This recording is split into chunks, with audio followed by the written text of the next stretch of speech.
Cheers. So you thought Moen just made faucets, huh? Well, welcome to the future. Hey, don't waste your ice cream.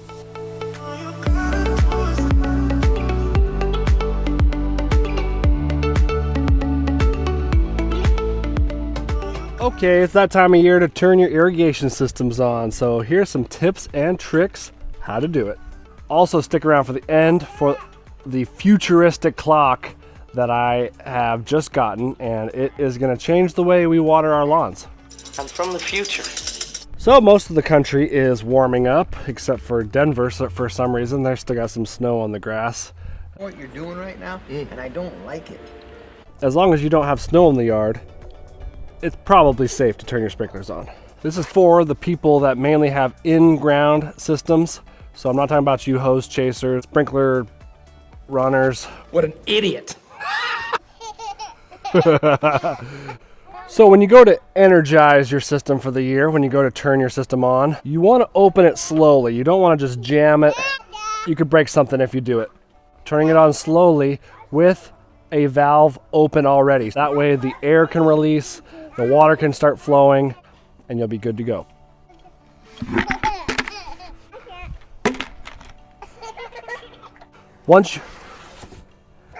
Wow.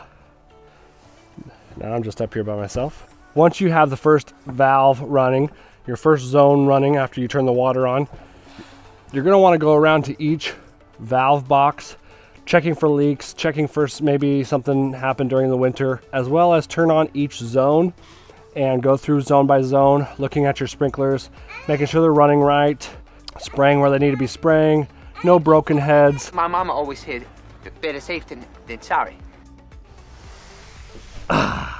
Now let's talk about how much you should be watering. Personally, what I think is a Monday, Wednesday, Friday morning, and then I'm trying to put down a ½ inch of water each time.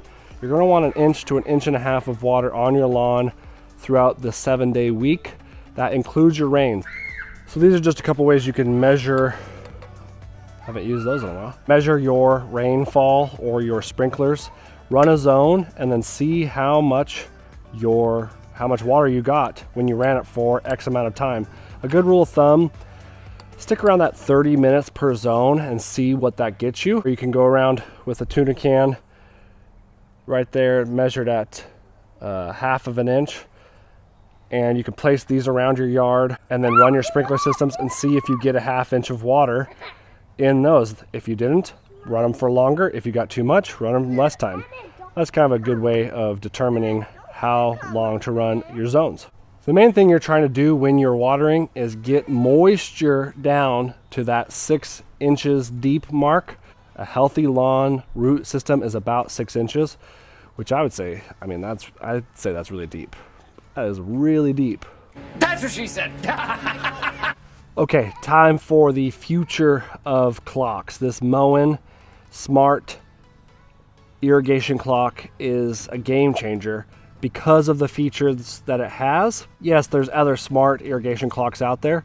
Everybody knows, nobody cares. This one in particular, Moen, M-O-E-N, Moen. I'm out here mowing. What they have is a wireless, that's the keyword, wireless moisture sensor. These sensors go around in your yard from 6 inches, 4 inches, 2 inches that send back to the clock and tell the clock, nope, this zone needs more water, or stop watering this zone because it has too much water. That's a game changer. You can basically, the clock will run itself. They're in the computer? It's basically like having AI run your sprinkler system. It's very eco-friendly. You're not going to waste any water. Please don't waste any water. I know a lot of people have water restrictions out there, and that is a bummer. I know you can only water at certain times of the day. You get fined if you overwater, that kind of stuff. But this tool, this clock, is perfect for those people because you're never going to overwater. It's going to stop watering if it has too much moisture, and it's going to make your lawn the healthiest it can be. It's going to be a game changer for me this year, and I am pumped to see what it does to my lawn. Dad, look at ants. Ants on your pants? Oh my. That's a lot of ants. Stick around for my next video when I put an insecticide down. Well, that's it. Say thanks for watching. Look at us. Cheers. It's a couple dudes out here having some ice cream. Doing some lawn work. Not much could get better than this, huh? Cheers.